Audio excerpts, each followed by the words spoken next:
नमस्कार विद्यार्थी मित्रांनो, तर पॅशन पॉइंट या एज्युकेशनल चॅनलमध्ये तुम्हा सर्वांचं खूप सारं स्वागत आहे। आपल्या या चॅनलच्या माध्यमातून आपण इयत्ता 1ली ते 10वीच्या प्रत्येक विषयातील सर्व डाउट्स क्लिअर करत असतो। तर आजच्या ह्या व्हिडिओमध्ये आपण इयत्ता 8वी गणित म्हणजेच मॅथ्स या सब्जेक्टमधील chapter number 17 circle, chord and arc या चॅप्टरचं जे काही प्रिव्हियस नॉलेज आहे याविषयी आपण माहिती घेऊया।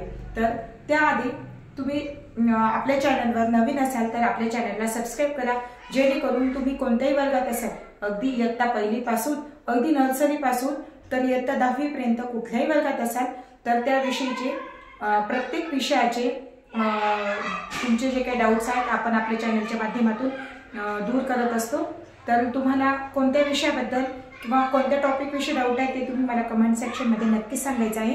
आणि आपल्या चॅनलवर नवीन असाल तर तुम्ही आपल्या चॅनलला नक्की सबस्क्राइब करा, जेणेकरून तुम्ही ज्या वर्गात असाल तुम्हाला ज्या विषयाची अडचण असेल त्या विषयातील अडचण तुमची दूर होईल। चला तर मग अधिक वेळ न घालवता आपण आजच्या व्हिडिओला सुरुवात करूया। बघा, इयत्ता 8वी तील 17 नंबरचा चॅप्टर आहे आपला सर्कल, कॉर्ड अँड आर्क। तसं तर बघा, सर्कल हा टॉपिक अगदी इयत्ता 4थी पासून म्हणजे क्लास 4th पासूनच आपण शिकत आलो आहोत, पण त्यातल्या काही कन्सेप्ट अशा असतात की मुलांचे क्लिअर झालेले नसतात। तर मग आज आपण आधी जे काही आपलं प्रिव्हियस नॉलेज आहे म्हणजे सगळं झालेलं आहे तुमचं इयत्ता 4थी पासून 4थी, 5वी, 6वी, 7वी या चारही वर्गात तुमचं सगळं झालेलं आहे।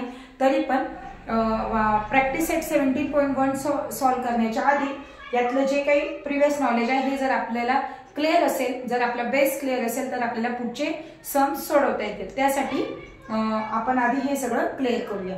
तर बघा, तुम्हाला सगळ्यांना माहितीच आहे, आता या ठिकाणी आपल्याला एक आकृती दिसते आहे, म्हणजे एक सर्कल आहे। या सर्कल मध्ये जो सेंटर आहे, सेंटर हा ओ आहे, बरोबर, सेंटर ओ आहे। मग आता आपल्याला माहित पाहिजे की सेंटर पासून एका बाजूला जर आपण वर्तुळाच्या कडेपर्यंत जर एक रेष काढली, एक लाईन काढली तर दॅट इज त्याला म्हणतात रेडियस, म्हणजे मराठीत आहे त्रिज्या। बघा, मी शिकवत असताना दोन्ही भाषेचा वापर करणार आहे, तरी पण तुम्हाला जर समजत नसेल किंवा अजून काही वेगळ्या पद्धतीने मी सांगावं असं वाटत असेल तर कमेंट सेक्शन मध्ये मला नक्कीच सांगा। चला, तर सेंटर पासून एका बाजूला जर रेष काढली आपण, कुठल्याही वर्तुळाच्या सेंटर पासून एका बाजूला जर रेष काढली तर ती असतं रेडियस। रेडियस म्हणजेच काय, त्रिज्या। तर या ठिकाणी ओडी ही त्रिज्या आहे, ओबी ही सुद्धा त्रिज्या आहे आणि ओए ही सुद्धा त्रिज्या आहे। त्याचप्रमाणे वर्तुळात आपण असंख्य असे रेडियस काढू शकतो, म्हणजे असंख्य आपण त्रिज्या काढू शकतो। फक्त लक्षात एकच गोष्ट ठेवायची की सेंटर पासून एका बाजूला काढलेली, वर्तुळाच्या कडेपर्यंत एका बाजूला काढलेली रेष म्हणजे त्रिज्या। लक्षात ठेवा की सेंटर पासून वर्तुळाच्या एका बाजूला वर्तुळाच्या कडेपर्यंत काढलेली रेष म्हणजे ही रेडियस असते, म्हणजेच ती काय, त्रिज्या असते। मग तुम्हाला पुस्तकात विचारलेले की ओडी ही वर्तुळाची डॅश आहे, म्हणजे OD is circle of dash, तर मग काय असेल तर ती रेडियस। इंग्लिश मध्ये असणार रेडियस आणि मराठीत लिहिणार तुम्ही त्रिज्या। आलं लक्षात? क्लिअर की वर्तुळाच्या सेंटर पासून एका बाजूला काढलेली रेषा। बघा, रेडियस तर आपलं क्लिअर झालं, म्हणजे त्रिज्या काय हे समजलं। तर त्यानंतर एबी म्हणजे जेव्हा एखादी रेषा वर्तुळाच्या केंद्रबिंदू मधून जाते, काय म्हटले मी की एखादी रेषा म्हणजे बघा, हा एबी ही रेषा वर्तुळाच्या सेंटर मधून जाते, केंद्रातून जाते, म्हणून तिला म्हणायचं डायमीटर। जी रेषा वर्तुळाच्या केंद्रातून जाते, केंद्रबिंदू मधून जाते किंवा सेंटर मधून जाते त्याला म्हणायचं डायमीटर। डायमीटर म्हणजेच काय, व्यास। जी रेषा वर्तुळाच्या मध्यबिंदू केंद्रबिंदूतून जाते तिला म्हणायचं व्यास किंवा डायमीटर। इंग्लिश मध्ये डायमीटर, मराठीत असणार व्यास। त्यानंतर आहे पीक्यू। बघा, वर्तुळाच्या कोणत्याही दोन कडांना जोडणारी रेषा ही काय असणार आहे, जीवा। जीवा म्हणजेच काय, कॉर्ड। वर्तुळाच्या दोन बिंदूंना जोडणारी रेषा ती काय असणार आहे, जीवा। तर या ठिकाणी अजून एक प्रश्न येतो की ही जी व्यास आहे एबी, एबीला जीवा म्हणायचं का किंवा कॉर्ड म्हणायचं का? तर हो, आपण एबीला सुद्धा कॉर्ड म्हणू शकतो। काय, वर्तुळाची सर्वात मोठी जीवा ही त्या वर्तुळाचा व्यास असते। तर बघा, पुढे आहे की या ठिकाणी ह्या सेंटरला एक अँगल तयार झालेला आहे। मग तुम्हाला बुक मध्ये विचारलेलं आहे angle dash is a central angle, म्हणजे सेंट्रल अँगल कोणता आहे? आता सेंट्रल अँगल म्हणजे काय की सेंटरशी झालेला कोन, म्हणजे केंद्राशी झालेला कोन, केंद्रीय कोन म्हणतात त्याला। तर बघा ह्या ठिकाणी दोन केंद्रीय कोन झालेले आहेत. कुठला? तर DOB हा angle DOB is a central angle, is central angle. DOB is a central angle, also angle DOA is also central angle. Central angle म्हणजेच काय? केंद्रीय कोन. सोपं आहे. केंद्राशी केलेला कोन म्हणजेच काय? केंद्रीय कोन. म्हणजे सेंटरशी झालेला कोन म्हणजेच काय? Central angle. त्यानंतर आपल्याला मायनर आर्क विचारलेला आहे. काय? Minor arc. मायनर आर्क म्हणजेच मराठीत त्याला म्हणतात लघुकंस. काय म्हणतात त्याला? लघुकंस. मग आता बऱ्याच जणांचा प्रश्न पडतो की टीचर लघुकंस म्हणजे कसा ओळखायचा? बघा आता जर बघा ह्या वर्तुळाचे आपण समान दोन भाग झालेले, म्हणजे आपल्याला सर्वांना माहिती की हा जो वर्तुळ आहे हा वर्तुळ 360 डिग्रीचा असतो. किती? 360 डिग्रीचा असतो. आणि याचं जे काही अर्धवर्तुळ असतं म्हणजे जे सेमी सर्कल असतं ते असतं 180 डिग्रीचं. किती? 180 डिग्रीचे. मग ह्या हाफ सर्कल पेक्षा जो काही लहान आर्क असेल त्याला म्हणायचं मायनर आर्क. काय बोलली मी? की सेमी सर्कल पेक्षा किंवा अर्धवर्तुळापेक्षा जो काही वर्तुळाचा लहान भाग असेल त्याला म्हणायचं आर्क. आर्क म्हणजे दुसरं तिसरं काही नसून एक तुकडा. बघा ज्या वेळेस एखादी बांगडी, फुटलेली बांगडी बघितली असेल त्या बांगडीचा तुकडा कसा असतो? जरा असा गोलाकार असतो. त्याप्रमाणे बघा आता ह्या ठिकाणी AXD हा एक आर्क आहे, BD हा एक आर्क आहे, BQ हा एक आर्क आहे, PQ हा एक आर्क आहे. म्हणजे हे सगळे मायनर आर्क, छोटे आर्क. मायनर म्हणजे लघुकंस. Minor arc. नंतर AP हा एक आर्क आहे. आताच मी मगाशी सांगितलं की 180 पेक्षा लहान. आता हा एवढा पूर्ण 180, मग याच्यात किती मायनर आर्क आहेत? तर बघा BQ हा एक मायनर आर्क आहे, QB PQ हा एक मायनर आर्क आहे, नंतर AP हा मायनर आर्क आहे. किंवा आपण असं पण म्हणू शकतो APQ हा एक मायनर आर्क आहे, PQB हा एक मायनर आर्क आहे, इकडे AX हा एक मायनर आर्क आहे किंवा AXB हा मायनर आर्क आहे. म्हणजे काय? मायनर आर्क म्हणजे काय? लघुकंस. आणि लघुकंस कसा ओळखायचा? तर 180 पेक्षा लहान. त्याच्यानंतर आहे आपला मेजर आर्क. मेजर म्हणजे काय? मोठा, म्हणजे विशाल कंस. काय? विशाल. मग मेजर आर्क कसा ओळखायचा? तर सेमी सर्कल पेक्षा किंवा अर्धवर्तुळापेक्षा मोठा आर्क. अर्धवर्तुळ मग हे आपलं सेमी सर्कल आहे याच्यापेक्षा मोठा. म्हणजे बघा ADQ हा एक मेजर आर्क झाला, बरोबर. BAX हा एक मेजर आर्क झाला. म्हणजे 180 पेक्षा मोठा हा असणार आहे मेजर आर्क. बघा आता मायनर आर्कचे इथं भरपूर उदाहरणं आहेत. आपण लिहू शकतो DB हा मायनर आर्क आहे.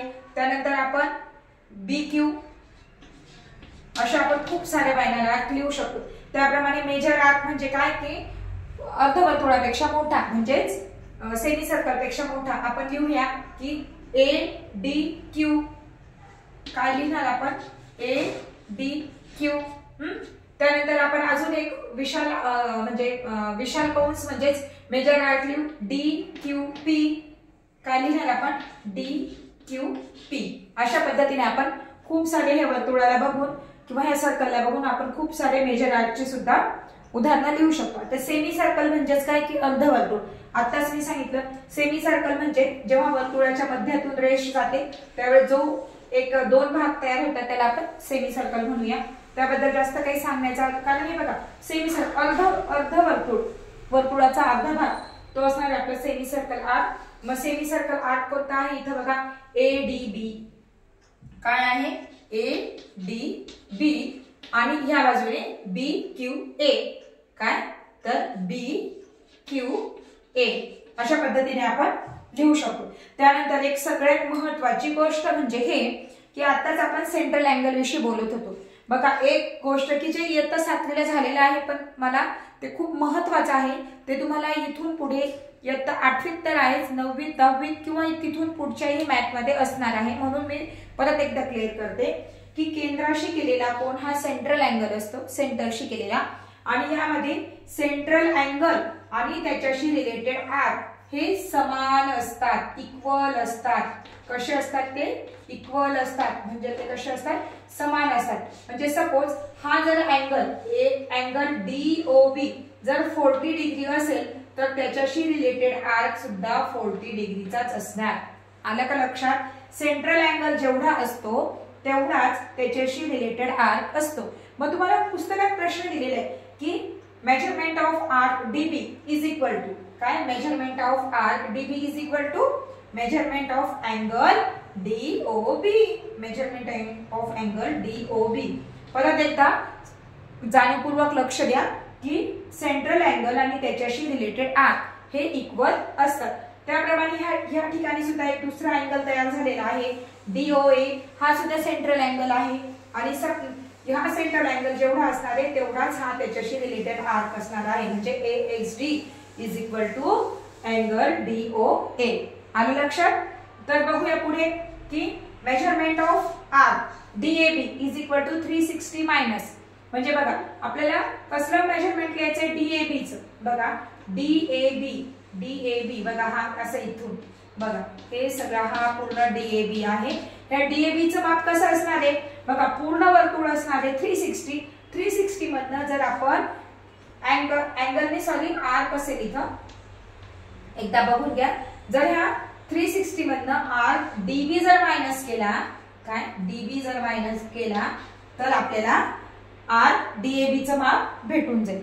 आलं लक्षात? तर बघा आपण अशा पद्धतीने वर्तुळाशी रिलेटेड ज्या काही बेसिक कन्सेप्ट होत्या त्या आजच्या व्हिडिओमध्ये आपण क्लिअर केल्या. आय होप तुम्हाला सगळ्यांना समजलं असेल. जर कुठे काही लँग्वेजचा प्रॉब्लेम वाटत असेल, तुम्हाला वाटत असेल की मी हिंदीत बोलावं किंवा तुम्हाला वाटत असेल मी पूर्ण इंग्लिशमध्ये बोलावं किंवा मी जे सांगते आहे ते बरोबर आहे, जे काही तुमचं सजेशन असेल ते तुम्ही मला कमेंट सेक्शनमध्ये कृपया सांगा. आणि तुम्हाला कुठल्या टॉपिकवर व्हिडिओ हवा आहे ते तुम्ही मला जरूर कमेंटमध्ये सांगा. आणि तुमच्या ज्या काही अडचणी असतील ते तुम्ही मला कमेंटमध्ये सांगितलं म्हणजे मला एक आयडिया येईल की मला कुठल्या टॉपिकवर व्हिडिओ बनवायचे. तर आपला आजचा व्हिडिओ आवडला असेल तर लाईक करा, शेअर करा आणि आपल्या चॅनलला नक्की सबस्क्राईब करा. धन्यवाद.